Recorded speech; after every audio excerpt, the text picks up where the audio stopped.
Your absence was unexcused. That's company policy. That's what he said to me. No emotion, no hesitation, just cold words from behind a desk stacked with reports I had written. I was still wearing the same black dress shirt I'd worn to my father's funeral 2 days earlier. I hadn't even unpacked my suitcase. My name's Marcus. I'm 34. And at that moment, I was being penalized for burying the man who raised me. I'd worked at the firm for almost 9 years, showed up early, stayed late, covered other people's mistakes without a word. But none of that mattered to my boss, Ken. He slid a printout across the desk, a payroll adjustment form. He deducted 2 days from my paycheck. Not vacation, not personal leave, just docked. As if I'd skipped work to go fishing. I didn't say anything. I couldn't. I kept thinking about my dad, how he never missed a day at the post office in 30 years, even when he had bronchitis. And now his son was getting punished for showing up to say goodbye to him. Ken leaned back like he expected me to argue, maybe even beg, but I didn't. I just nodded, took the paper, and left his office. The next morning, I showed up again on time, like always, but something in me had shifted. And Ken? He had no clue what I had already started putting in motion, because I wasn't going to argue. I was going to end his entire career. I went back to my desk like nothing happened, answered emails, joined meetings, smiled at coworkers who had no idea I was building a silent little war plan in the back of my mind. Ken thought I was just some quiet numbers guy who didn't ask for much. But what he didn't know was that I had access to everything. Payroll, expense reports, vendor invoices. I was the senior financial analyst, which basically meant if money moved, I saw it. And over the past few months, I'd been noticing little things. Weird reimbursements, double charges, payments to consulting firms I'd never heard of. I flagged one of them months ago, but Ken told me not to worry about it. Just routine. I let it go, until now. That night, I went home, poured myself a drink, and pulled up archived spreadsheets I'd quietly backed up over the years. Not because I suspected anything back then, but because I've always been the kind of guy who likes receipts. And man, were there receipts. Ken had been moving company funds into a shell firm registered under his cousin's name. It looked like vendor payments, but it was all smoke, fake invoices, overcharges on equipment we never ordered. He'd even set up fake signatures from department heads who'd already left the company. And the best part? The more I looked, the more it seemed like he was too confident. Like he never thought anyone would be smart enough or bold enough to question him. Especially not me. But I wasn't just going to report him. That would have been too easy, too clean. No, I wanted him to feel what I felt sitting in that office. Powerless, humiliated, like he didn't matter. So I came up with a plan.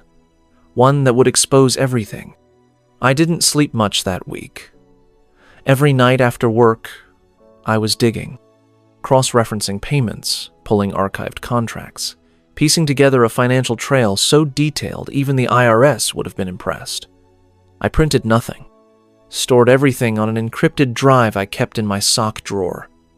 I wasn't about to leave breadcrumbs, but I wasn't going to the authorities, not yet. That's not how this story ends. I needed someone on the inside who had more reach than I did. Someone Ken actually feared. That's when I remembered Tanya. She used to be head of compliance before Ken pushed her out, said she was too rigid. Truth was, she was the only one in the office with a spine. I hadn't talked to her in a year, but I still had her number. I texted her a simple message. I think I finally found what you were looking for. 10 minutes later, she called. You sure it's not just company fluff again? She asked. You'll want to sit down when you see this, I told her. We met at a diner on the edge of town. I brought a burner laptop with copies of the files. Her face shifted from curious to stunned in under a minute. He's been skimming this much for how long? She asked. I just nodded. And the CEO has no idea? Nope, I said, because the reports he sees every quarter. Ken has been feeding him custom summaries. I've seen them.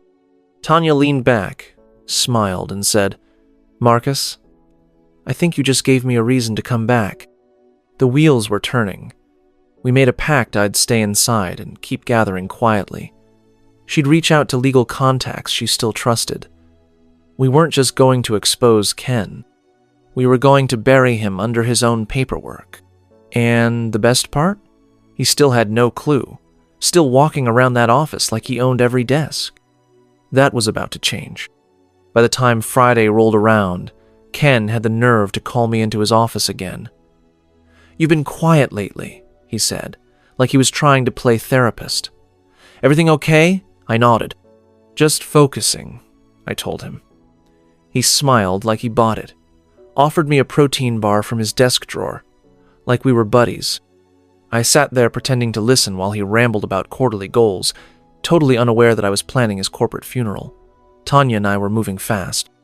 She'd already looped in a whistleblower attorney who specialized in corporate fraud. The guy didn't blink when he saw the files. This isn't just termination-level stuff, he said. This is prison. But before we pulled the trigger, we needed insurance. I started quietly logging every interaction with Ken, recorded meetings, saved emails, captured metadata. Not because I needed more proof, but because I wanted a clean runway, no loose ends. If Ken smelled even a whiff of suspicion, he'd torch everything. And if that happened, I'd lose the chance to watch him crash in real time. Tanya worked her side like a pro. She knew exactly which legal doors to knock on. By midweek, we had a scheduled meeting with the board's audit committee behind Ken's back. I would present everything, and Tanya would co-sign it all with her own prior complaints, which had conveniently been ignored back then. It was poetic, really. Ken built his empire on fake vendors, fake invoices, and fake charm. But the one thing he couldn't fake was integrity. On the outside, I was still the quiet guy with the spreadsheets. But inside, I was 3 steps ahead, with one hand on the plug. I just needed the right moment to pull it. The night before the audit meeting, I stayed late at the office. Everyone else had cleared out. Lights were dim. The cleaning crew hadn't even shown up yet. I sat there, looking at the final slide deck I'd prepared, timeline, documents, fake transactions, names, all of it. My hands were shaking, not from fear, but from adrenaline. I kept hearing my dad's voice in my head. If you ever let someone take something from you without a fight, you're letting them win twice.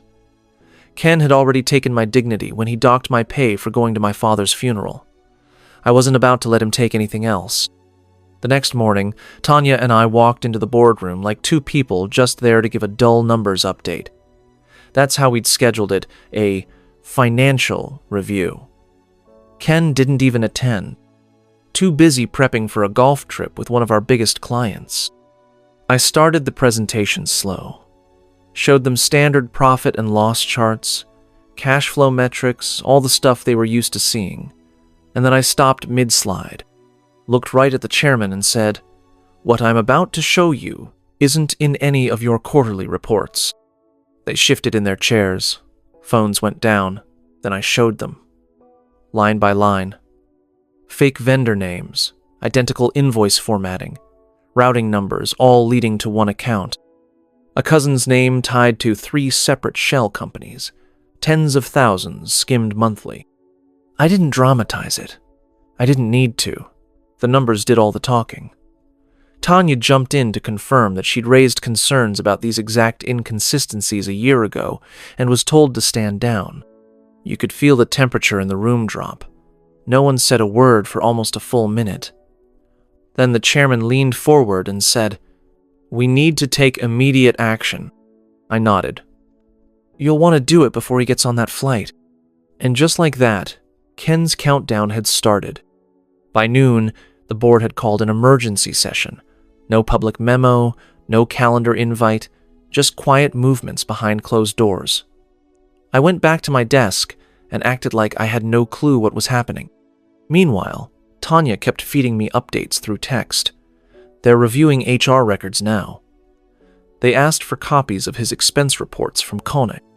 Around 2 p.m., Ken strolled into the office, golf bag slung over one shoulder like he was headed to early retirement. He saw me and gave one of his fake grins. "Holding down the fort, Marcus?" I smiled back. Always. He had no idea that by the time he left the building again, it wouldn't be for golf. 15 minutes later, I saw 2 security officers head upstairs. That's when I knew. Tanya texted, "It's happening." My heart was pounding so hard I had to grip the edge of my desk. The elevator doors opened again, and Ken walked out, but this time, there was no swagger. His face was pale, mouth tight. The security guards flanked him like he was radioactive. He didn't even look at anyone, just marched past the rows of desks while everyone pretended not to stare. I turned back to my screen like it was just another Tuesday, but I couldn't help catching one last glimpse as he passed. He stopped right before the exit, turned around, and locked eyes with me. For half a second, I thought he might say something, but he didn't. He just stood there, staring, like maybe, just maybe, he was starting to put the pieces together. Like he'd finally realized who had handed him the shovel. That night, I went home and sat in silence. No music, no TV, just the sound of the city outside my window. I wasn't smiling. I wasn't celebrating. It didn't feel like revenge. It felt like restoration. He tried to punish me for grieving my father. Now he was gone, and I was still here. The next morning, a company-wide email hit everyone's inbox at 8:03 a.m. Effective immediately, Kenneth D. Myers is no longer employed with the company.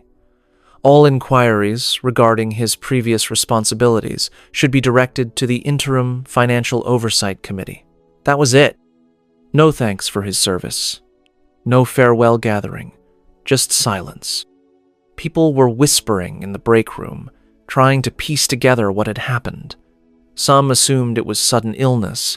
Others thought he took an early buyout. But the ones who knew him best, they knew something was off. A guy like Ken didn't just vanish without fireworks. Tanya and I didn't say a word, not even to each other. We didn't need to.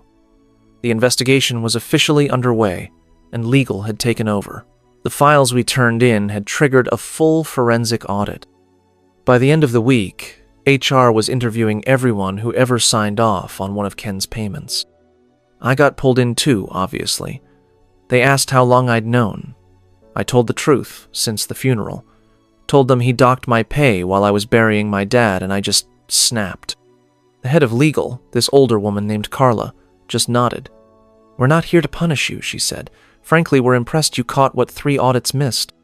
A few days later, Tanya got a call from corporate. They offered her a reinstatement package, full benefits, new title, and a retroactive bonus for her previous complaints. She accepted. I saw her that Friday in the elevator, and she just grinned. Funny how tables turn, huh? I nodded. Funny thing about numbers, they never lie. But the story didn't stop there. I wasn't done. Because even though Ken was gone, I had one more thing to do. Something personal. After everything settled, I took a few personal days. Not because I needed rest, I was actually sleeping better than I had in years, but because there was one last piece of closure I needed. I drove 5 hours upstate to my father's old house, the one we'd all grown up in before he sold it to downsize. It was empty now, listed for sale by the bank.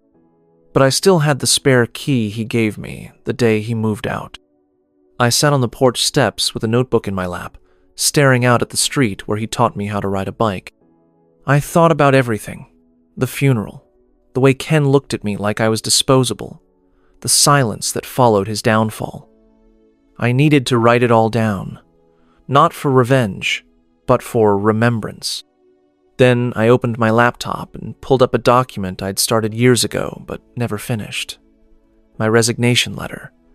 I added one line to the top, a date, 1 month from today. I wasn't going to leave right away. Not yet. But the day was coming, not because I hated the job, I actually liked the work. But because after exposing a man like Ken, I knew I wasn't meant to stay in his shadow. I wasn't going to spend another decade cleaning up behind mediocre people with big egos and dirty secrets. I also started drafting something else, an outline for a financial ethics training program. Not for corporate executives, for public high school students. My dad used to say, they teach kids how to pass tests, not how to spot liars in ties. I wanted to change that. I looked around the porch one last time, stood up, and tucked the spare key under the mat. Someone else would live there soon. But I'd carry what that house taught me wherever I went. When I got back to the city, Tanya was waiting with news. Ken had been indicted. Wire fraud. Embezzlement. And get this, he tried to blame it on an internal conspiracy. I almost laughed. He really thought he still had power. When I heard Ken tried to play the victim, I couldn't help but smirk. Internal conspiracy? The man was grasping at straws, hoping someone would believe he was just a misunderstood genius who got framed by jealous underlings. But the audit trail was bulletproof. His fake vendors, ghost payments, all tracked back to accounts tied to his cousin's landscaping business, which hadn't mowed a single blade of grass since 2019. The company issued a formal statement to the press. We are cooperating fully with federal authorities. His name was scrubbed from the company website. Offices he once strutted through now echoed with silence. But what stuck with me most wasn't his downfall. It was how many people had just accepted his behavior for years. HR reps who turned a blind eye, managers who looked the other way. All of them too scared to lose their jobs to say anything. That silence, that's what really protected him. I started meeting quietly with some of the newer hires. Analysts, interns, temps. I asked them what kind of culture they wanted to build, what made them feel valued, and what didn't. We weren't just talking business, we were rewriting the atmosphere. Tanya and I pitched an idea to senior leadership. Create an anonymous reporting system run by a third party, not internal HR. To our surprise, they agreed. I guess losing one executive to federal charges made them realize image wasn't enough. You had to actually do better. On the 1-month mark, I printed my resignation letter and sealed it in an envelope. I hadn't submitted it yet, but I carried it in my briefcase like a quiet promise to myself. When I left, I wanted it to be on my terms, not out of anger, but because I was ready. And then, something happened that made me pause. The CEO asked me to meet privately. Not a reprimand, not a warning. He just said, I owe you an apology and a proposition. That's when I knew everything was about to shift again. The meeting was in the CEO's corner office, a place I'd never even stepped into before. He shook my hand and didn't waste time with small talk. What you did took guts, he said. You saved this company from a massive scandal, from collapse, honestly. I stayed quiet. I wasn't there for a medal, but I listened. Then he slid a folder across the table. Inside was a promotion offer, new title, 6-figure salary, stock options, direct access to senior leadership. We want you to help rebuild, he said. Create the kind of accountability system you wished existed when Ken was in charge. I looked down at the folder. It was everything I thought I wanted. Respect, recognition, power to protect people who didn't have it. But it also came with weight. If I took it, I'd be the face of reform. If I didn't, I could walk away clean, start something of my own, maybe finally build that financial literacy program full-time. I asked for 48 hours to decide. He nodded. Just know, Marcus, we need people like you. That night, I pulled out the resignation letter and sat with it one last time. I thought about my dad, about how he worked his whole life to give me a better one, about how he told me to make my name mean something. 2 days later, I walked into the CEO's office and handed him the envelope. But it wasn't a resignation, it was a counterproposal. I'd accept the role under one condition. I wanted full autonomy to build a new division focused on ethics, transparency, and internal advocacy. A space where no one would ever feel as alone as I did that day. Ken docked my pay. He read it, nodded slowly, and said, "Done." That was 2 years ago. Today, I run one of the most respected ethics departments in the industry. Tanya's my right hand. And every time I hear someone speak up without fear, I know we did it right. Ken, he's still awaiting sentencing, says it's all a misunderstanding. But me? I never had to lie. I just told the truth. Loud enough this time for everyone to hear it.